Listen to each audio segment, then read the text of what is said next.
उम्मीद करता हूँ कि सब मजे में होंगे। दोस्तों, आज मैं आपको एक ऐसे देश के बारे में जानकारी देना चाहता हूँ जिनका कि हमसे बहुत ही गहरा नाता है। जी हाँ, एक ऐसा देश जो कि आज तक किसी का गुलाम नहीं बना है। साथ ही इस देश में आपको भारत की सभ्यता देखने को मिलती है। जी हाँ दोस्तों, आज मैं आपको जिस देश के बारे में जानकारी देने जा रहा हूँ वो पूरी तरह से पहाड़ों से घिरा हुआ है। आपने बिल्कुल सही कहा, इस कंट्री का नाम है नेपाल। वो कहते हैं ना कि भारत और नेपाल दो देश हो सकते हैं, लेकिन इनके साथ हमारी बेटी और रोटी का रिश्ता है, इस बात को कोई काट नहीं सकता है। तो फ्रेंड्स, आज हम आपको नेपाल देश के उन तमाम खूबसूरत जगहों पर लेकर के चलते हैं जहां की आप जाकर मस्ती कर सकते हैं। साथ ही आपको यही बताएंगे कि क्यों नेपाल का रेड लाइट एरिया है इतना पॉपुलर, जहां खुलेआम वो सब कुछ होता है। हाँ, बिल्कुल सही समझे आप लोग। दोस्तों, वीडियो को बिना स्किप किए लास्ट तक देखिएगा क्योंकि आज आपको बहुत मजा आने वाला है। Okay friends, let's start the video. Well friends, सबसे पहले तो हम आपको बता देते हैं कि नेपाल देश का ऑफिशियल नेम है federal democratic Republic of Nepal और इस देश की कुल जनसंख्या है लगभग 3 करोड़। जनसंख्या के मामले में ये दुनिया का 49वां सबसे बड़ा देश है। इस देश में 20% जनसंख्या ही शहरों में रहती है, 80% रूरल एरिया में खेती करती है। दोस्तों, नेपाल देश 1,43,350 स्क्वायर किलोमीटर में फैला हुआ है और क्षेत्रफल के मामले में ये दुनिया का 93वां सबसे बड़ा देश है। दोस्तों, नेपाल दुनिया के कुछ चुनिंदा देशों में शामिल है जो कि आज तक किसी का गुलाम नहीं बना। जी हाँ, 1814 से लेकर 1816 तक इस देश के राजाओं की लड़ाई अंग्रेजों से हुई थी, लेकिन नेपाल गुलाम नहीं बना। दुनिया के सबसे खूबसूरत देशों में से एक नेपाल की बात ही निराली है और अगर आपको नेपाल हिंदुस्तान से जाना है तो वीजा लगवाने की भी जरूरत नहीं है। अब हम आपको नेपाल देश की वो तमाम जगहें घुमा देते हैं जो कि है वर्ल्ड पॉपुलर डेस्टिनेशन। पशुपतिनाथ मंदिर। दोस्तों, नेपाल दर्शनीय स्थल में पहला प्रसिद्ध मंदिर पशुपतिनाथ मंदिर है। पशुपतिनाथ मंदिर नेपाल की राजधानी काठमांडू में स्थित है और ये बात तो आप जानते ही होंगे कि पशुपतिनाथ भगवान शिव को ही कहा जाता है। ये सिर्फ धार्मिक स्थल के रूप में ही नहीं बल्कि सांस्कृतिक स्थल के रूप में भी प्रसिद्ध है। ये मंदिर भगवान शिव को अर्पित है। इस मंदिर में केवल हिंदू धर्म के लोग ही जा सकते हैं और अन्य धर्म के लोगों को इस मंदिर के दर्शन बाहर से ही करने पड़ते हैं। यह मंदिर बागमती नदी के किनारे बना हुआ है। इस मंदिर के आसपास काफी सुंदर माहौल देखने को मिलता है और शिवरात्रि के दिन इस मंदिर में पर्व का आयोजन किया जाता है। पर्व के दौरान काफी संख्या में भक्त इस मंदिर में आते हैं। ये मंदिर काठमांडू से मात्र 3 किलोमीटर की दूरी पर स्थित है। इस मंदिर में जाने का सबसे बेस्ट समय सुबह के दौरान सूर्योदय का है। जी हाँ दोस्तों, वैसे भी हमारे देश में कई ऐसे लोग हैं जो कि साल में 1 से 2 बार भी इस मंदिर में जाकर भगवान शिव के दर्शन कर लेते हैं। कहा जाता है कि यहाँ आने के बाद आपके मन को बहुत शांति मिलती है और आपकी सोच बदल जाती है। आप इस दुनिया की सच्चाई को समझने लगते हैं। अगर आप नेपाल जाएं तो इस मंदिर को जरूर विजिट करें। मुक्तिनाथ मंदिर। दोस्तों, मुक्तिनाथ मंदिर नेपाल दर्शनीय स्थल का एक और देखने लायक स्थल है। मुक्तिनाथ घाटी में ये मंदिर स्थित है। ये मंदिर भगवान विष्णु को अर्पित है और इस मंदिर में शालिग्राम शिला या शालिग्राम पत्थर की पूजा की जाती है। हिंदू धर्म के अनुसार शालिग्राम शिला में भगवान विष्णु का निवास माना गया है और इसीलिए इस पत्थर को काफी पवित्र माना जाता है। इस मंदिर को पेंगोडा वास्तुकला से बनाया गया है।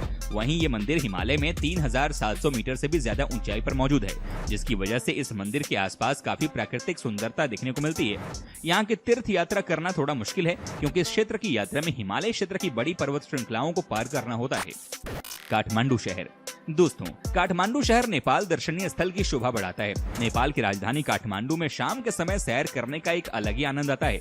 दरअसल काठमांडू हिमालय के पहाड़ों से घिरा हुआ है और ऐसे में शाम के समय यहाँ का मौसम काफी सुहाना हो जाता है। साथ में ही इस जगह पर नेपाली ट्रेडिशनल डांस और कई तरह के कार्यक्रमों का आयोजन भी समय समय पर होता रहता है। काठमांडू में आपको शॉपिंग करने के लिए भी काफी कुछ मिल जाएगा। काठमांडू नेपाल का बेहद ही खूबसूरत शहर है। दोस्तों, साथ ही शहर में आप सनराइज का भी मजा ले सकते हैं। कहा जाता है कि सुबह सुबह जब धूप खिलती है तो यहाँ का नजारा बेहद ही खूबसूरत होता है। साथ ही अगर आपको नेपाली खाने का शौक है और यहाँ के खाने का स्वाद लेना चाहते हैं तो आपको एक से बढ़कर एक रेस्टोरेंट भी मिल जाएगा। दोस्तों, इस शहर की सबसे अच्छी बात यह है कि ये ओवर क्राउडेड नहीं है, यानी कि आपको कभी भी ऐसा नहीं लगेगा कि आप भीड़ भाड़ का हिस्सा हैं। तो नेपाल आप जब भी जाएंगे आपको इस शहर का दर्शन तो करना ही पड़ेगा क्योंकि दोस्तों यहीं पर सारी फ्लाइट लैंड करती हैं। भगवान राम का ससुराल यानी कि जनकपुर। दोस्तों, रामायण की कहानी तो सबको पता ही है। आपको पता ही होगा कि भगवान राम का ससुराल नेपाल का जनकपुर है। जी हाँ दोस्तों, जनकपुर नेपाल का प्रसिद्ध धार्मिक स्थल है और ये नगर प्राचीन काल में मिथिला की राजधानी माना जाता है। यहाँ पर प्रसिद्ध राजा जनक थे जो सीता माता के पिता थे। दोस्तों, आपको बता दें कि आज भी हमारे देश में मिथिला की जय जयकार है। बिहार के कुछ जिले जैसे कि दरभंगा और मधुबनी मिथिला का हिस्सा हैं। आप जनकपुर जाकर माँ सीता के महल की दर्शन कर सकते हैं। दोस्तों, जनकपुर में आज भी वो धनुष वैसे का वैसा ही रखा हुआ है जिसे तोड़ने के बाद भगवान राम की शादी माता सीता से हुई थी। अगर आपको रामायण से प्यार है तो जनकपुर में आप रामायण के एक हिस्से को जी लेंगे। माता सीता के दर्शन आपको मिल जाएगी। Sagarmatha national park. दोस्तों, सागरमाथा नेशनल पार्क भी नेपाल का एक बड़ा पर्यटन स्थल है। ये उद्यान नेपाल दर्शनीय स्थल में 4 चांद लगा देता है। सागरमाथा नेशनल पार्क बेहद ही सुंदर जगह है और इस उद्यान से माउंट एवरेस्ट को भी देखा जा सकता है। जो लोग माउंट एवरेस्ट नहीं जा सकते हैं, वे लोग सागरमाथा राष्ट्रीय उद्यान से माउंट एवरेस्ट को देख सकते हैं। इस पार्क में आपको कई तरह के पक्षी और जानवर देखने को मिल जाएंगे। इस पार्क को प्राकृतिक विश्व धरोहर स्थल का दर्जा भी प्राप्त है। वाकई में ये बहुत ही खूबसूरत जगह है और इस जगह पर जाकर आपको बहुत मजा आने वाला है। वैसे भी दोस्तों, जो भी नेपाल के दर्शन करने निकलते हैं वो सागरमाथा नेशनल पार्क तो आते ही आते हैं। आप भी जरूर जाइएगा। पोखरा। दोस्तों, पोखरा नेपाल दर्शनीय स्थल का एक और प्रसिद्ध दर्शनीय स्थल है। पोखरा शहर के पास ही फेवा झील स्थित है और उस झील के चारों ओर काफी सुंदर और शांत वातावरण है। जो भी लोग नेपाल घूमने के लिए जाते हैं वो पोखरा जरूर जाते हैं। पोखरा नेपाल का दूसरा सबसे फेमस शहर है और इस जगह पर झील के अलावा कई सारे मंदिर भी हैं। साथ ही यहाँ की शाम बहुत ही खूबसूरत मानी जाती है।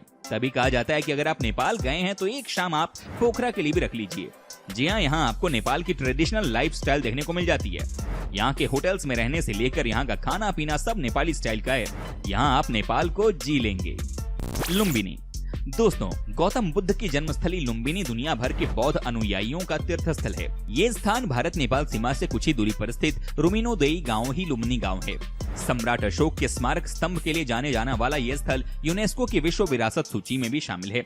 सम्राट अशोक ने इसे अपनी नेपाल यात्रा की स्मृति में बनवाया था। यहाँ का प्रमुख आकर्षण केंद्र 8 वर्ग किलोमीटर में फैला हुआ बाग है। इसके अलावा माया देवी मंदिर भी तीर्थ यात्रियों के बीच खासा लोकप्रिय है। इसमें गौतम बुद्ध की माँ माया देवी की मूर्ति है। माया देवी इस मूर्ति में गौतम बुद्ध को जन्म देती हुई दिखाई गई हैं। कहा जाता है कि यहाँ जाकर आप जो भी मन्नत मांगते हैं वो पूरा जरूर होता है और शायद यही वजह है कि लुम्बिनी में भारी संख्या में लोग आते हैं। देवघाट धाम। दोस्तों, देवघाट धाम भी नेपाल का प्रमुख पर्यटन स्थल है। देवघाट धाम काली गंडकी और त्रिशूली नदियों के संगम पर स्थित है। मकर संक्रांति के दौरान हिंदू धर्म के अनुयायी बड़ी संख्या में यहाँ आते हैं। इस दिन श्रद्धालु पवित्र नदी में डुबकी लगाते हैं। इसके अलावा यहाँ पर घूमने लायक कई ऐतिहासिक स्थल भी हैं।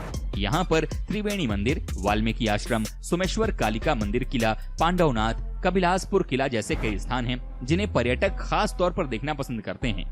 अच्छा दोस्तों, वीडियो में आगे बढ़ने उससे पहले जरा बताइए ना कि आप कहां से हमारा वीडियो टकटकी लगाकर देख रहे हैं जनाब, बताइए जरा। नगरकोट। दोस्तों, क्या आप हिमालय के नजारे का लुत्फ उठाना चाहते हैं? यदि हाँ, तो ये अद्भुत जगह आप ही के लिए बनी है। यहाँ से आप हिमालय को समय दर समय बदलते देख सकते हैं। अपने होटल के कमरे की खिड़कियों से आप इससे आंखें चार कर सकते हैं। यात्री इसी अतुल्य दृश्य को देखने के लिए दूर दराज से यहाँ आते हैं। सूर्योदय और सूर्यास्त के दृश्य का दीदार भी यहाँ से बखूबी किया जा सकता है। नेपाल के दर्शनीय स्थल में इसका नाम सबसे ऊपर आता है। चांगू नारायण मंदिर। आपको जानकर हैरानी होगी कि इस मंदिर को नेपाल की सबसे प्राचीन मंदिर कहा जाता है। इस मंदिर का निर्माण 4वीं शताब्दी में किया गया था। कुछ कारणों से इसे दोबारा 1702 में भी बनवाया गया। चांगू नारायण मंदिर शिवपुरी पहाड़ियों पर स्थित है। इस मंदिर में शेषनाग के साथ भगवान विष्णु की मूर्ति रखी गई है। पत्थर से बनी ये मूर्ति शिल्प कला का अद्भुत नमूना है। दोस्तों, आप इस जगह पर भी जा सकते हैं। दोस्तों, नेपाल घूमने के लिए अक्टूबर से दिसंबर का महीना सबसे उचित माना जाता है, क्योंकि इस दौरान मौसम साफ होता है और आप अतुल्य सुंदर नजारों का दीदार भी अच्छी तरह से कर पाएंगे। अप्रैल से जून तक का मौसम कड़ी गर्मी से भरा होता है, तो जितना हो सके इस दौरान यात्रा करने के विचार को आगे बढ़ा दें। जुलाई से सितंबर का मौसम बारिश का होता है। अगर आप इस दौरान यहाँ आते हैं तो अपने सफर पर आकर पछताएंगे, क्योंकि बारिश आपकी यात्रा में खलल डालेगी और आपको अपने होटल के कमरे में ही सारी छुट्टियां बितानी पड़ेंगी। वहीं जनवरी और फरवरी अधिक ठंड का मौसम है, पर अगर आप ट्रैकिंग के शौकीन हैं तो यहाँ आ सकते हैं, क्योंकि इस दौरान पर्यटकों की भीड़ काफी कम होती है। अगर आप उचित समय देखकर यहाँ आएंगे तो बहुत लुत्फ उठा पाएंगे। साथ ही फ्रेंड्स, आपको यही बता दूं कि आप नेपाल में जाकर ट्रैकिंग का मजा ले सकते हैं। जी हाँ, कहने का मतलब है कि आपको अगर पहाड़ों पर जाने का शौक है और आप चाहते हैं कि बड़े बड़े पहाड़ों की ऊंचाई को आप देख सकें, उन्हें आप फील कर सकें, तो आप यकीनन इस देश में जा सकते हैं। वाकई में आपका भी दिल लग जाएगा, इसमें कोई दो राय नहीं है। दोस्तों, साथ ही आपको ये भी बता दूं कि इस देश की राजधानी में आपको सबसे ज्यादा और सबसे रंगीला रेड लाइट एरिया भी दिख जाता है। जी हाँ, यहाँ पर शाम होते ही लड़कियों की महफिल सज जाती है। हजारों की संख्या में लोग आते हैं यहाँ पर अपने मन को शांत करने के लिए। कहते हैं कि यहाँ पर लड़कियाँ खूब नाचती हैं और आपको मदहोश कर देती हैं, आपको बहुत प्यार देती हैं। तो काठमांडू में आपको इस तरह की चीजें भी देखने को मिल जाती हैं। अगर आप इंटरेस्टेड हैं तो यहाँ पर यकीनन जा सकते हैं, बाकी आपकी मर्जी है। दोस्तों, यदि आपकी इच्छा कम पैसे में विदेश घूमने की है तो आप नेपाल जा सकते हैं। नेपाल में जाना बिल्कुल अपने देश में घूमने जैसा ही है। इस देश में कई सारे हिंदू मंदिर हैं। हर साल भारत से कई सारे लोग इस देश में बने इन प्रसिद्ध हिंदू मंदिरों को देखने के लिए जाते हैं। नेपाल देश में मंदिरों के अलावा कई सारे सुंदर पर्यटन स्थल भी हैं, जो कि विश्व भर में प्रसिद्ध हैं। नेपाल देश एडवेंचर करने वाले लोगों के लिए भी एकदम सही जगह है और इस जगह पर एडवेंचर का खूब मजा लिया जा सकता है। आप अपनी छुट्टियों के दौरान इस देश में जाने का विचार कर सकते हैं। अगर आप नेपाल देश की ट्रिप प्लान करते हैं तो आपको ज्यादा जेब भी ढीली नहीं करनी पड़ेगी, क्योंकि इस देश की करेंसी काफी सस्ती है और आप आराम से 4 से 5 दिन इस देश में करीब 25,000 रुपए खर्च करके गुजार सकते हैं। तो दोस्तों, ये थे नेपाल देश से जुड़े कुछ बेहद ही दिलचस्प बातें। उम्मीद करता हूँ कि आपको हमारा ये एपिसोड पसंद आया होगा। साथ ही दोस्तों, अगर आपको इस वीडियो पर कोई राय देनी है तो आप हमें कमेंट करके अपना फीडबैक दे सकते हैं। हमें आपके कमेंट का रहता है इंतजार। दोस्तों, अगर आप हमारे चैनल पर नए हैं तो प्लीज चैनल को सब्सक्राइब जरूर कर दीजिएगा, क्योंकि हम आपके लिए रोज इस तरह के वीडियो बनाते रहते हैं। ओके दोस्तों, मिलते हैं नेक्स्ट वीडियो में। तब तक के लिए take care and bye bye.